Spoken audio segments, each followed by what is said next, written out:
I never thought that opioids would steal my daughter. I never thought that she'd call me asking for help. I never thought that overdose would be a part of my daily vocabulary.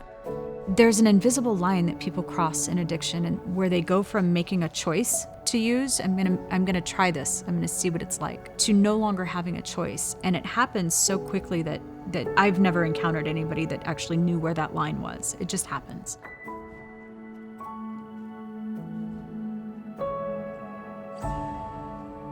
I actually came to Reno at 21. Before I came up here, I was 18 years old when I gave birth to my daughter, Brittany. Thank God that my father stepped in and he took over raising my daughter for the first few years of her life. I was free to, drink and drug and ruin my life because I wasn't hurting her.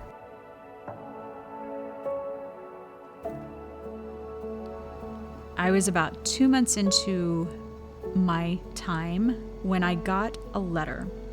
And it was this handful of pictures, and I started flipping through them, and there was this beautiful blonde girl, and I'm like, who is this? Like, I'm looking at the envelope going, did it come to the wrong person? Like, I don't know who this is.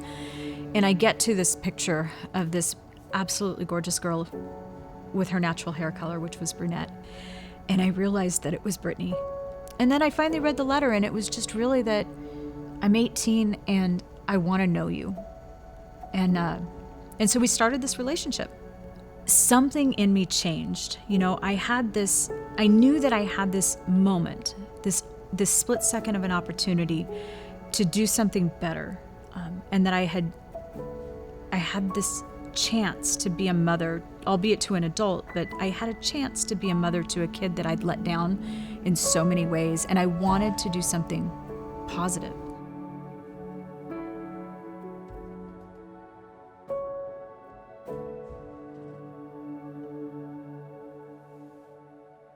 She called me, and she'd gotten connected with the rave scene up in Seattle and was dancing, and her exact words were, "Mom, I'm shooting coke and heroin, and I want to stop, and I need help. I'm tired of living like this.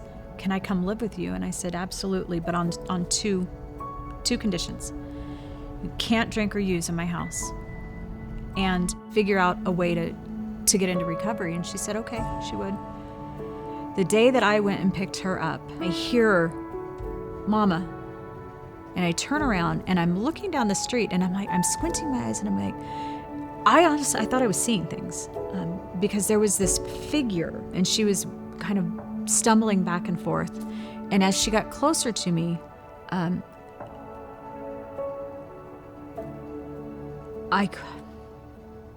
it was like looking at a ghost. She was about 98 pounds. And her hair was, just fine, and she's just not healthy.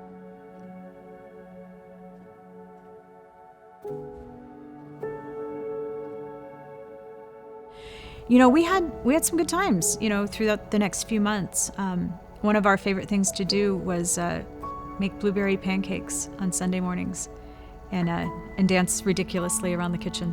She got healthy pretty quickly, and she started putting on weight, and she started, her face started filling out, and her hair started coming back, and there was a lot of hope in those 6 months.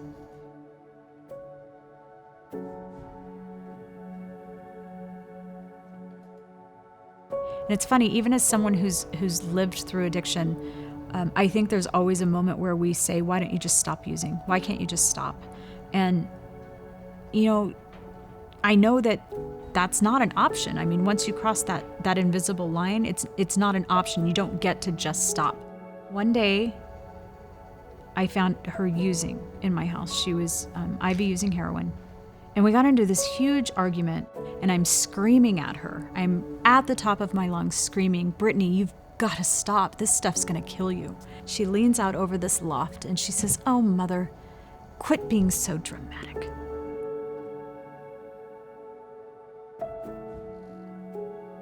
I got about halfway down the stairs before I collapsed. I hadn't even answered the door yet, because we all know if somebody's knocking on your door at 5:30 in the morning, it's never good, right? And I just knew.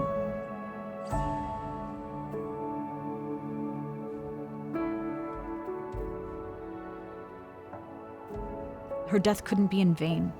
And so I've spent the last few years telling her story, getting people to be willing to have hope in themselves and have belief in themselves. That's where it's got to start.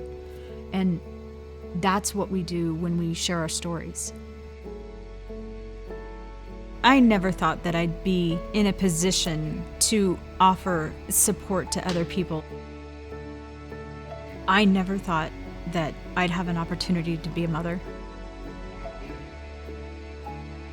Be loving, be kind, be tolerant, learn, and remember that people, we all make mistakes. We all make mistakes, but our mistakes don't define who we are.